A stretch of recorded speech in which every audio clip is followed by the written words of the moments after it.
اس کے بعد حضرت خضر اور موسیٰ علیہ السلام کا واقعہ پیش کیا جا رہا ہے، بہت غور سے سنو ہے۔ ایک دفعہ حضرت موسیٰ علیہ السلام، جیسا کہ بخاری کی روایت ہے، انہوں نے بہت اچھا واعظ کیا، بہت اچھی اسپیچ دی۔ تو ایک صاحب نے کہا کہ دنیا میں آپ سے بڑا کوئی عالم ہے؟ بولے نہیں، میں ہی سب سے بڑا عالم ہوں۔ اللہ تبارک و تعالیٰ کو ان کی یہ بات ناپسند لگی، پسند نہیں آئی۔ کہا کہ میرا ایک بندہ ایسا ہے جس کا نام خضر ہے، وہ تجھ سے زیادہ علم رکھتا ہے، جا اس سے مل، پتہ چلے گا کہ علم کسے کہتے ہیں۔ پریشان ہو گئے، اچھا مجھ سے بھی بڑا کوئی عالم ہے؟ کہا کہ میرے رب وہ کہاں ملے گا؟ کہا کہ مجمع البحرین پر ملے گا۔ مجمع البحرین کا مطلب ہوتا ہے دو دریاؤں کا سنگم، جیسے گنگا اور جمنا کہاں ملتے ہیں؟ الہ آباد میں، دونوں مل گئے تو اسے سنگم کہتے ہیں۔ جی، دو دریاؤں کے ملتقا کو، دو دریاؤں کے ملنے کے اسپاٹ کو، جس جگہ پر ملتے ہیں اسے سنگم کہتے ہیں۔ تو مجمع البحرین پر جاؤ جہاں دو دریا ملتے ہیں۔ یہ دو دریا کون سے ہیں؟ خلیج عقبہ ہے اور خلیج سوئس ہے۔ یہ دونوں جہاں مل کر کے بحر احمر میں، ریڈ سی میں گر جاتے ہیں، یہ اسی کے ملتقا کے اوپر ہے، اسی کا مجمع کے اوپر ہے، اسی کے سنگم پہ۔ جہاں خلیج عقبہ، اب جغرافی جو لوگ پڑھے ہوئے ہیں وہ نقشہ اٹھائیں دیکھیں گے کہ جہاں پر خلیج عقبہ اور خلیج سوئس، یہ دونوں بیئی کھاڑیاں، یہ جہاں ملتی ہیں اور مل کر کے یہ ریڈ سی میں گرتی ہیں، تو یہ جہاں دونوں خلیجیں ملتی ہیں یہ مجمع البحرین ہے، یہیں پر وہ ملے، یہیں پر مل رہا ہے۔ اور رخت سفر باندھ لیا۔ اس میں ایک نقطہ یہ ملا، علم حاصل کرنے کے لیے سفر کرنا چاہیے، گھر بیٹھے علم نہیں ملتا۔ جی جی جی، دور دراز کا سفر کرنا چاہیے۔ نبی ہیں مگر علم کا شوق دیکھو۔ اپنے خادم یوشع ابن نون کو لیا اور چل پڑے۔ اللہ نے بتایا کہ ملنے کی ایک علامت ہے کہ ایک مچھلی لے لو، اور انہوں نے مچھلی تل لی اور زنبیل میں رکھ لی۔ یہ مچھلی جہاں نکل کر کے سمندر میں چلی جائے گی وہیں ملاقات ہوگی۔ اللہ اکبر۔ ایک جگہ رکے اور وہاں پر ٹفن رکھ دیا، وہ زنبیل رکھ دی، اس کے بعد آگے نکل گئے۔ کہا کہ ادھر کھانا نکالو۔ کہا کہ اللہ کے رسول اس میں تو مچھلی ہے ہی نہیں۔ کہا کہ پیچھے پلٹو۔ فرتدا علی آثارہما قصصا، الٹے پاؤں اسی راستے پر بھی پیچھے کی طرف آئے، اور جب وہاں پہنچے تو دیکھا اللہ تبارک و تعالی نے وہاں سرب بنا رکھا۔ سرب کا مطلب ہوتا ہے مچھلی اگر ایسے پانی سے جاتی ہے تو ایک راستہ بنتا ہے، مچھلی چلی گئی مگر راستہ بنا ہوا ہے۔ اللہ اکبر۔ اللہ تبارک و تعالی نے وہ راستہ بنا رکھا ہے، وہ پہنچا رہے یہیں سے مچھلی گئی ہے۔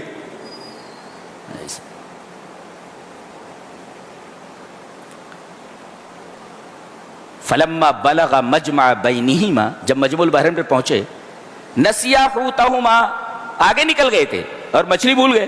فاتخذ سبیلہ فی البحر سربا، جب وہاں پہنچے تو دیکھا کہ وہ مچھلی جس طرف سے گئی ہے وہاں راستہ بنا ہوا ہے، سے سرنگ بنی ہوئی ہے پانی میں۔ اچھا یہیں ملیں گے۔ ملے حضرت وہ،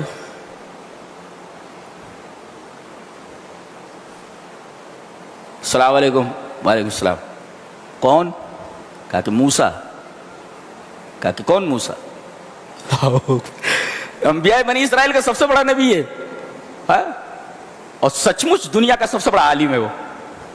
بار بار انہی کا حوالہ دیا جاتا ہے۔ اگر آج موسیٰ بھی آ جائیں اور تم ان کی اتباع کرنے لگو اور مجھے چھوڑ دو تو تم گمراہ ہو جاؤ گے۔ یہ موسیٰ کا حوالہ کیوں ہے، کسی اور نبی کا حوالہ کیوں نہیں ہے؟ اس وجہ سے انبیاء بنی اسرائیل کا سب سے بڑا عالم ہے، یہ بہت بڑا نبی ہے۔ اسے علم کے ساتھ ساتھ ڈنڈا بھی دیا گیا تھا۔ استاد ہوتا ہے نا، جیسے اس کے پاس علم بھی ہوتا ہے، سونٹا بھی ہوتا ہے۔ جو شریر قسم کے اسٹوڈنٹس ہوتے ہیں ان کو اچھی طرح بجاتا ہے۔ اقبال نے صحیح کہا ہے، بے معجزہ دنیا میں ابھرتی نہیں قومیں، جو ضرب کلیمی نہیں رکھتا وہ ہنر کیا۔ تو حضرت کلیم کو، کلیم اللہ کو اللہ تبارک و تعالیٰ نے وہ لاٹھی دی تھی، عصا، عجیب و غریب عصا ہے۔ دریا پر مار دے تو دریا نے راستہ دے دیا، زمین پر ڈال دیا مقابلے میں تو اژدہا بن گیا، پتھر پر مار دیا تو 12 چشمے نکل پڑے۔ اللہ، کیا لاٹھی ہے، کیا عصا ہے۔ یہ اسی پیغمبر کے پاس ہے۔ کہا کہ کون؟ کہا کہ موسیٰ. کہ کون موسیٰ؟ اس کا مطلب یہ اتنا بڑا عالم ہے کہ اتنے بڑے عالم کا نام بھی نہیں جانتا ہو. کہا کہ موسیٰ بنی اسرائیل. کا اچھا تم ہی ہو بنی اسرائیل کا موسیٰ ہو. اچھا جی. کہیے کیسے آنا ہوا؟ کیسے آنا ہوا؟ کہا کہ آپ کے پاس جو اللہ تبارک و تعالیٰ نے علم لدن عطا کیا ہے، ایک ہوتا ہے علم مکتسب، حاصل کیا ہوا علم. علم مکتسب میں واسطہ ہوتا ہے. جیسے میں طالب علم ہوں اور یہ استاذ ہیں، اب میں نے علم کو ان سے سیکھا ہے تو یہ واسطہ ہیں، برابر ہے. یہ علم مکتسب ہے. اور علم لدن بیچ میں واسطہ ہی نہ ہو، ڈائریکٹ اللہ تبارک و تعالیٰ آپ کا معلم ہو. ہاں، بیچ میں واسطہ نہ ہو. تو علم لدنی اور علم مکتسب کے درمیان فرق سمجھ میں آیا؟ علم مکتسب وہ جو حاصل کیا جائے، بیچ میں واسطہ ہو. اور علم لدنی وہ ہے جس میں واسطہ نہ ہو، ڈائریکٹ اللہ ہی معلم ہو. دیکھیے ڈائریکٹ اللہ معلم ہے ان کا. کن کا؟ حضرت خضر کا. اور کیسا علم ہے معلوم ہے؟ یہ پردہ لگا ہوا ہے، ہماری نگاہ اس پردے کے اوپر ہے، لیکن حضرت خضر کو وہ علم دیا گیا تھا کہ پردے کے پیچھے کیا چیز ہے. یہ بہت بڑا علم ہے. یہ حضرت موسیٰ کی نگاہ صرف پردے کے اوپر ہے، دروازے کے اوپر ہے. دروازے کے پیچھے کیا ہے وہ حضرت موسیٰ کو معلوم نہیں. حضرت خضر کو وہ علم ہے، بہت گہرا علم، یہ عجیب و غریب علم ہے. یہ کہا کہ میرے ساتھ رہ کر تم صبر نہیں کرو گے، صبر نہیں کر پاؤ گے. یعنی اب داخلہ لینا نہیں چاہ رہے یہ اپنے اسکول میں. یہ داخلہ لینے گئے، وہ داخلہ لینے پر تیار نہیں ہے جب تک کہ ان کی ایک شرط منظور نہیں کر لی انہوں نے. کیا؟ وَلَا آسِي لَكَ أَمْرًا، میں آپ کے کسی حکم کی نافرمانی نہیں کروں گا. بولے ہر بات پر تمہیں صبر کرنا پڑے گا؟ بولے ہاں کروں گا. کہا کہ جو بھی میں کروں گا بولنا نہیں. ٹھیک ہے نہیں بولوں گا. قَالَ فَإِنِ اتَّبَعْتَنِي فَلَا تَسْأَلْنِي عَنْ شَيْءٍ، اگر میرے ساتھ رہنا چاہتے ہو تو شرط یہ ہے کہ کسی چیز کے بارے میں سوال نہیں کرو گے. فَلَا تَسْأَلْنِي عَنْ شَيْءٍ حَتَّى أُحْدِثَ لَكَ مِنْهُ ذِكْرًا، میں خود بیان کر دوں گا نا کہ میں نے ایسا کیوں کیا ہے. آپ کو سوال کرنے کی ضرورت نہیں ہے. دونوں چلے. اب دریا کے اس پار جانا تھا. اب کشتی والا وہاں کشتی لیے کھڑا تھا. دیکھا کہ دو سیدھے سادھے مولوی جیسے دکھ رہے ہیں، غریب لوگ ہیں. آئیے آئیے، بیٹھ گئے. اب جیسے کشتی بیچ دریا میں پہنچی تو اس کے تختے اکھاڑنے لگے. کون؟ حضرت خضر. اب دیکھا کہ یہ تختے اکھاڑ رہے ہیں. فَانْطَلَقَا حَتَّى إِذَا رَكِبَ فِي السَّفِينَةِ خَرَقَهَا قَالَ أَخَرَقْتَهَا لِتُغْرِقَ أَهْلَهَا، ارے آپ تختے اکھاڑ رہے ہیں تاکہ کشتی والے ڈوب جائیں؟ آپ کشتی والوں کو ڈبونا چاہتے؟ بہت غلط کام کیا آپ نے. لَقَدْ جِئْتَ شَيْئًا إِمْرًا، یہ بہت خراب چیز ہے آپ نے جو کی ہے. قَالَ أَلَمْ أَقُلْ إِنَّكَ لَن تَسْتَطِيعَ مَعِيَ صَبْرًا، میں بولا نہیں تھا کہ تم صبر نہیں کر سکو گے؟ ایک استاد کی ڈانٹ ہے ایک شاگرد کو. اچھا اس میں ایک عجیب بات کہی گئی ہے. قال اخرقت، نبی کا بولا ہے کیا تم تختے اکھاڑ رہے ہو تاکہ کشتی والوں کو غرق کر دو؟ یہ نہیں کہا کہ ہم لوگوں کو غرق کر دو، ہم نہیں کہا. اس کا مطلب نبی جو ہوتا ہے اپنے سے زیادہ فکر اپنی امت کی کرتا ہے جی. اور سب سے بہترین انسان ہوا جو اپنے سے زیادہ دوسروں کی فکر کرے. یہ تعلیم دی گئی. جی جی جی، یہ کیا کتاب ہے، سبحان اللہ. قال لا تؤاخذنی بما نسیت، بھول گیا تھا میں، چلیے معاف کر دیجئے. ٹھیک ہے. جب کشتی ساحل سے لگی اس کے بعد آگے بڑھے تو ایک گاؤں تھا، گاؤں کے باہر ایک لڑکا کھیل رہا تھا. اس کی منڈی پکڑی، توڑ دی، مر گیا وہ. فانطلقا حتى اذا لقي غلاما، ایک بچے سے ملاقات کی، فقتلہ، اس کی منڈی مروڑ دی، قتل کر دیا. قال قتلت نفسا زکیۃ بغیر نفس لقد جئت شیئا نکرا. پہلے امرا کہا. امرا کا مطلب ہوتا ہے کوئی ایسی چیز کرنا جو ریپیئر ہو سکے.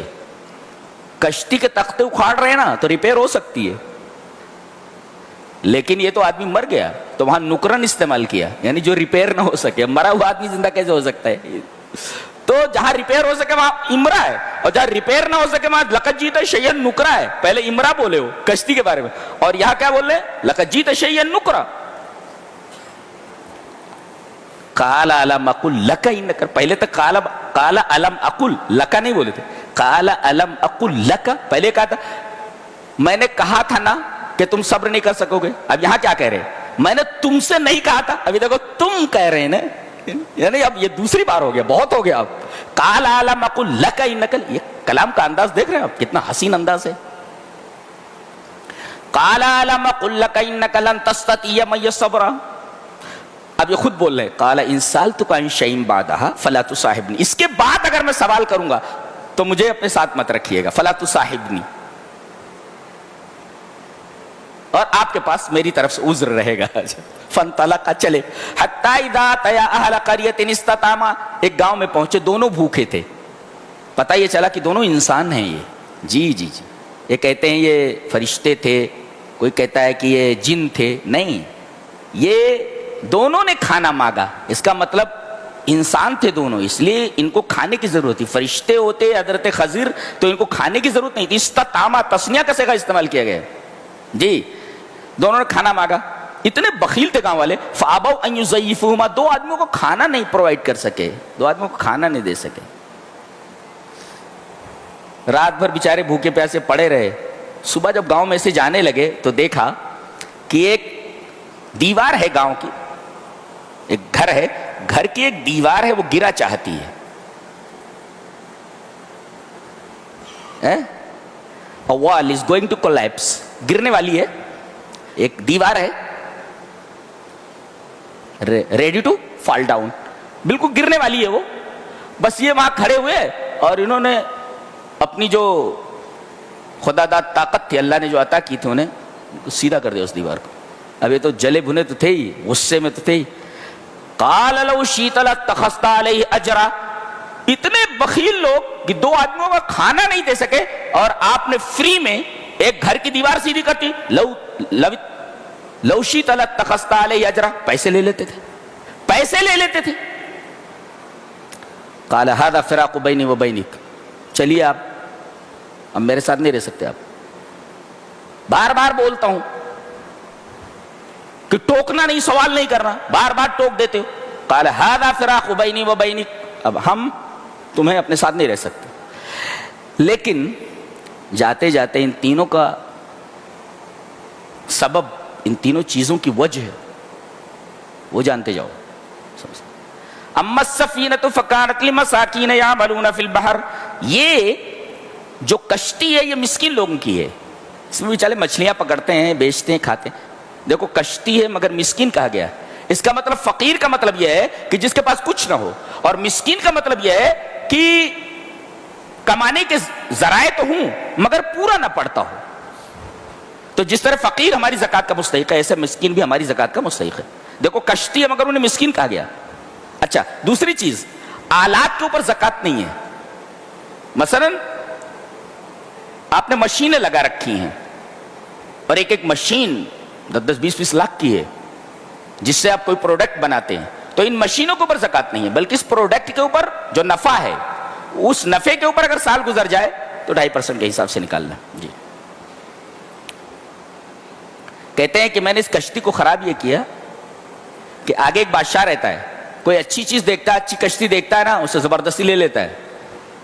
وَكَانَ وَرَاءَهُم مَلِكٌ يَأْخُذُ كُلَّ سَفِينَةٍ غَصْبًا، ہر کشتی کو جو اچھی دکھتی ہے غصب کر لیتا ہے وہ.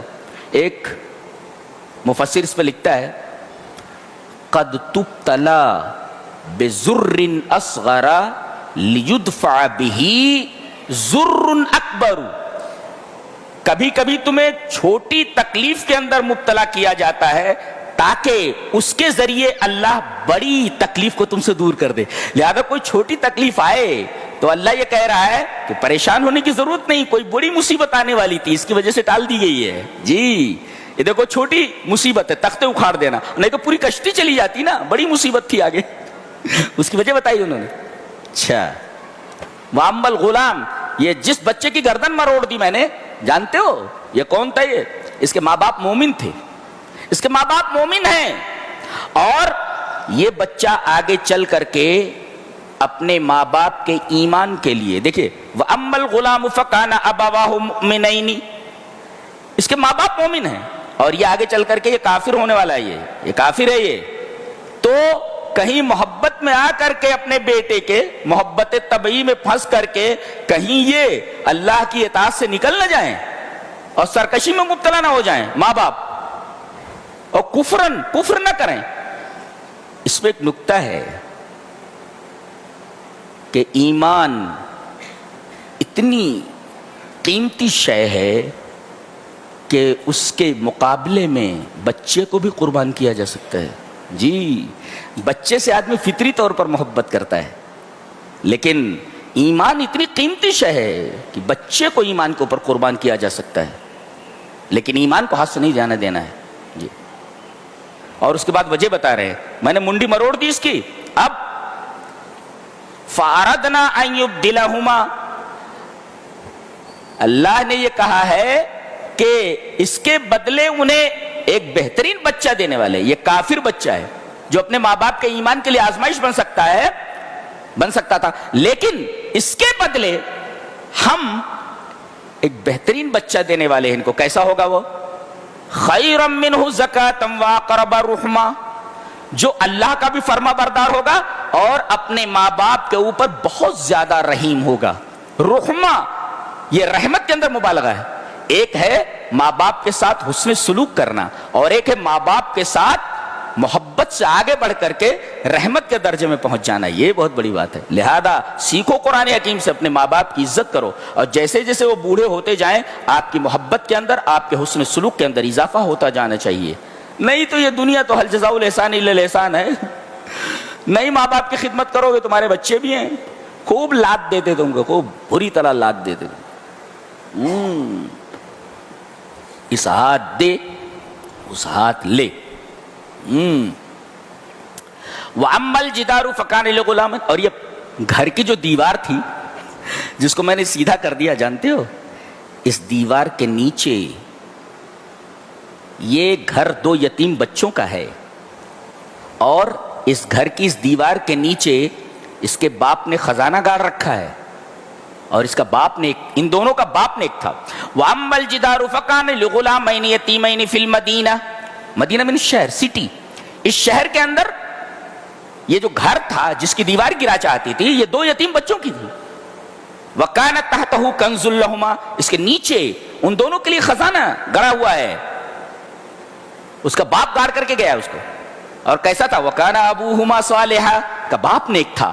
پتہ یہ چلا کہ آج آدمی کیا کرتا ہے، اپنے بچوں کے لیے بینک بیلنس بناتا ہے، حرام کمائی ہو حلال کمائی ہو، اتنا کر کے چلا جاؤں کہ ساتھ پشت بیٹھ کر کے کھائے، یہ کہتے ہیں۔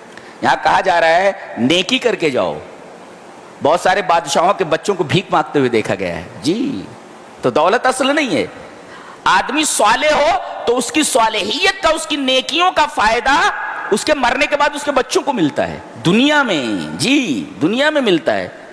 تو نیکیاں نسلوں میں متوارث ہوتی ہیں، نیکی کرو گے تو نسلوں میں نیکیاں منتقل ہوتی ہیں، نیکیاں نسلوں میں متوارث ہوتی ہے۔ باپ نیک تھا، اس کے مرنے کے بعد اس کی نیکی کا فائدہ بیٹوں کو مل رہا ہے، تو تم نیک بنو، نہ کہ پیسہ جمع کرنے کے چکر میں رہو۔ نالائق اولاد نکل گئی تو جتنا بنا کر کے پراپرٹی جا رہے 2 دن کے اندر پھونک کر کے رکھ دیں گے، تو اصلی چیز کیا ہے؟ نیک بنو۔ اس سے کیا آپ نے سمجھا کہ موسیٰ علیہ السلام جو آئے تھے ملنے کے لیے کیا ہوا؟ بولے یہ اتنا بڑا اسکول تھا جس میں اتنے بڑے نبی کا داخلہ نہیں ہوا۔ جی جی جی جی، اللہ نے فرمایا نہیں تھا تم سے بڑا عالم ہے وہ۔